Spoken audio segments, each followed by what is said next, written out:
Merci beaucoup Loïc Besson avec Maxime Barillet. Merci de nous rejoindre pour cette émission spéciale. Nous sommes ensemble et en direct jusqu'à minuit avec Léopold. Bonsoir Léopold. Oui, bonsoir Céline. Qui gouvernera la France? Emmanuel Macron a donc consulté les forces politiques toute la journée. Les représentants de la droite sont en ce moment même à l'Elysée. On suivra les réactions en direct à la sortie. Le président veut un gouvernement d'intérêt général et il veut éviter une nouvelle censure. Oui, un président qui consulte et qui divise aussi, notamment le nouveau Front populaire qui se fracture. C'est vrai qu'on l'a vu aujourd'hui à droite. Certains, eux, sont prêts à travailler avec la gauche. D'autres, on le verra aussi, absolument pas. Alors, y a-t-il vraiment un chemin pour construire ce gouvernement d'alliance et de compromis? On en parlera avec nos invités. Nos invités, justement. Bonsoir Maurice Safran. Merci d'être avec nous, éditorialiste à Challenge. Magali Vicente, bonsoir. Bonsoir. Merci de nous avoir rejoints. Vous êtes communicante politique, dirigeante de l'agence Lidon, spécialisée dans les conseils des élus et collectivités. Et Arnaud Stéphane. Bonsoir Arnaud, fondateur de l'agence La Note de Com et ancien conseiller en communication de Marine Le Pen. Voilà, alors d'abord évidemment, on a envie de vous demander, messieurs, dames, un mot pour qualifier cette journée qu'on a vécue. Assez inattendue parce que ces consultations, c'est vrai, n'étaient pas prévues. On les a apprises très tardivement hier soir. Un mot peut-être d'abord, Arnaud Stéphane, pour qualifier la journée. Occupée et confuse. Beaucoup de choses ont été dites. Je ne sais pas si on peut en tirer véritablement d'ores et déjà des leçons politiques et peut-être un profil de celui qui sera Premier ministre. C'est très compliqué pour l'instant. Beaucoup de lignes rouges. J'ai l'impression que les gens vont avoir beaucoup de mal à créer ce gouvernement, à trouver un Premier ministre et à composer après la salade qui permettra de faire un gouvernement. Magali Vicente, qu'est-ce qui vous a marqué, vous? Moi, je le transformerais plutôt en questionnement, c'est-à-dire est-ce qu'on aura des groupes politiques et des parlementaires qui sauront saisir la deuxième chance d'exercer le pouvoir politique au sein de cette Assemblée. Laurent Geoffrin. Maurice Safran. Pardon, Maurice Safran. J'ai eu une vision. Comme le chef de l'État, j'ai eu une vision, pardon. Journée importante parce que peut-être que la fracturation des gauches a réellement commencé. Et ça, sur le plan politique, c'est très important. D'ailleurs, Emmanuel Macron, aujourd'hui, a reçu les socialistes. Il n'a pas reçu les écologistes, ni les communistes, ni les insoumis. Est-ce que c'est son rêve, en fait, Arnaud Stéphane, de fracturer le nouveau Front populaire? Je pense que si c'est pas son rêve, c'est en tout cas un des objectifs secondaires les plus importants du président de la République. Oui, il a besoin de toute façon de casser ce bloc qui est très important.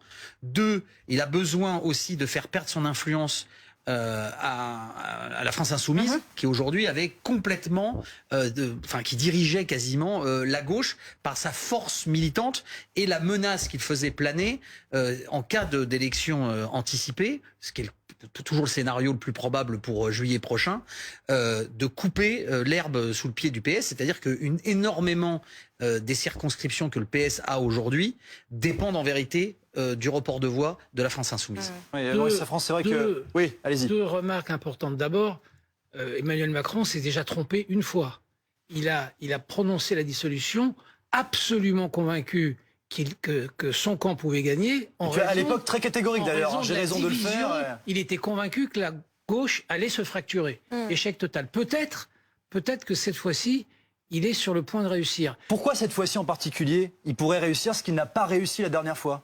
Parce qu'au Parti socialiste, il y a des vraies tensions sur l'alliance avec la France insoumise. S'il ne réussit pas à détacher le Parti socialiste du nouveau Front populaire, il y aura une motion de censure pour le prochain gouvernement dans les jours, dans les semaines qui viennent, sans aucun problème. Non, ce prochain gouvernement ne peut tenir quelques mois que si les socialistes ou le soutiennent ou ne votent pas la censure. S'ils ne rallient pas les socialistes à cette double cause, c'est foutu pour le prochain gouvernement, quel que soit le Premier ministre. Magali Vicente, on a eu l'impression aussi d'entendre des voix discordantes au sein des Républicains. Par exemple, Bruno Retailleau a dit pas question d'un Premier ministre de gauche. Et sur le même moment, sur le plateau de BFM TV, Agnès Evren, sénatrice, les Républicains disaient non mais pourquoi pas. Enfin, elle se montrait plus ouverte. Et ça ne doit pas surprendre en fait, parce que si vous voulez, en ce moment, les débats sont très ciblés sur les stratégies des partis politiques.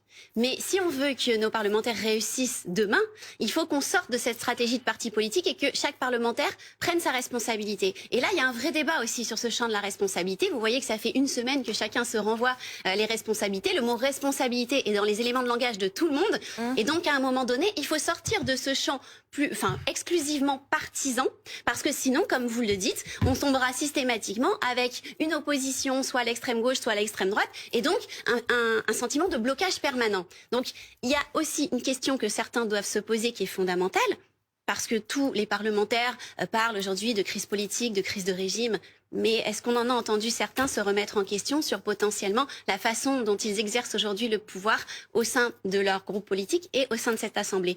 Très peu de gens. Donc on voit qu'il y a une grosse remise en question. On parle beaucoup d'évolution de la société, de l'évolution. Emmanuel Macron en a parlé. Il a parlé d'époque nouvelle.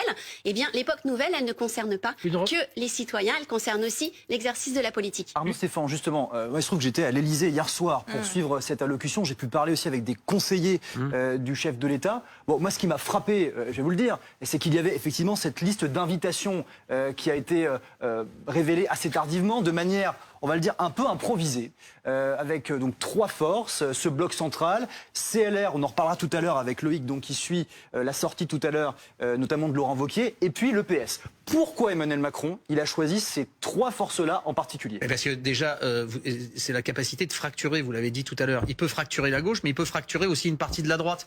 Il y a une partie de la droite qui ne veut absolument pas d'alliance avec le Parti socialiste parce qu'ils connaissent le danger, c'est-à-dire, ils veulent pas que se réalise la prophétie ancienne du Rassemblement national de dire c'est l'UMPS. Finalement, c'est ça qui leur colle à la peau et ça les effraie.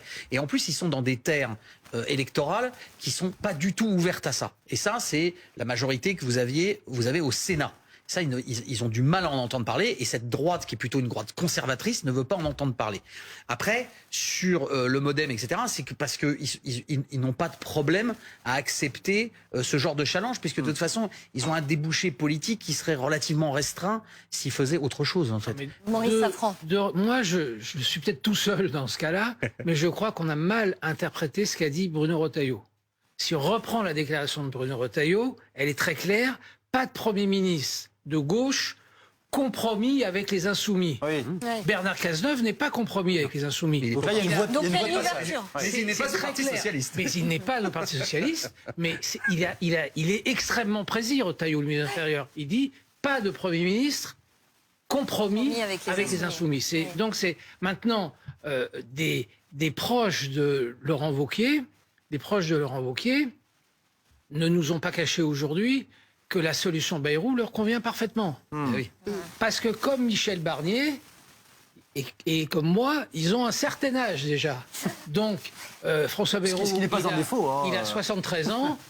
Voilà, donc chacun joue aussi ses objectifs présidentiels dans ce qui se passe en ce moment.